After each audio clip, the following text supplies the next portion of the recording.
হবিগঞ্জের জাতীয় নাগরিক পার্টির পদযাত্রাকে কেন্দ্র করে হামলার অভিযোগ উঠেছে বিএনপির নেতাকর্মীদের বিরুদ্ধে। হামলায় এনসিপির শীর্ষ নেতা সহ কয়েকজন আহত হয়েছেন বলে দাবি করেছে দলটি। এ সময় সাংবাদিকদের একটি গাড়িও ভাঙচুর করার অভিযোগ উঠেছে। মঙ্গলবার বিকেলে হবিগঞ্জে এনসিপির জুলাই পদযাত্রার সময় এ হামলার ঘটনা ঘটে।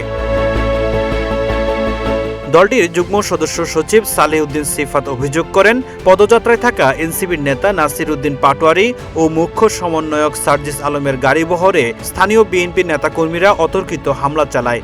এ হামলায় সার্জিস আলম, নাসির উদ্দিন পাটোয়ারি সহ দলের কয়েকজন নেতাকর্মী আহত হয়েছেন বলে দাবি এনসিপির।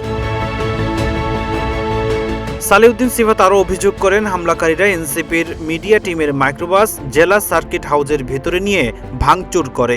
শুধু গাড়ি নয়, সাংবাদিকদের ব্যবহৃত মোবাইল ফোন, ক্যামেরাও নিয়ে যায় বলে দাবি করেন তিনি।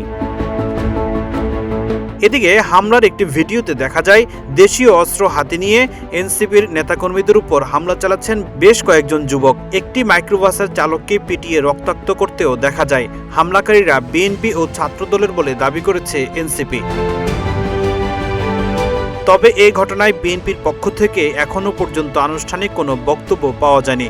অভিযোগের বিষয়ে আইনশৃঙ্খলা বাহিনীর বক্তব্য এখনও জানা যায়নি। ফখরুল ইসলাম, ইত্তেফাক নিউজ।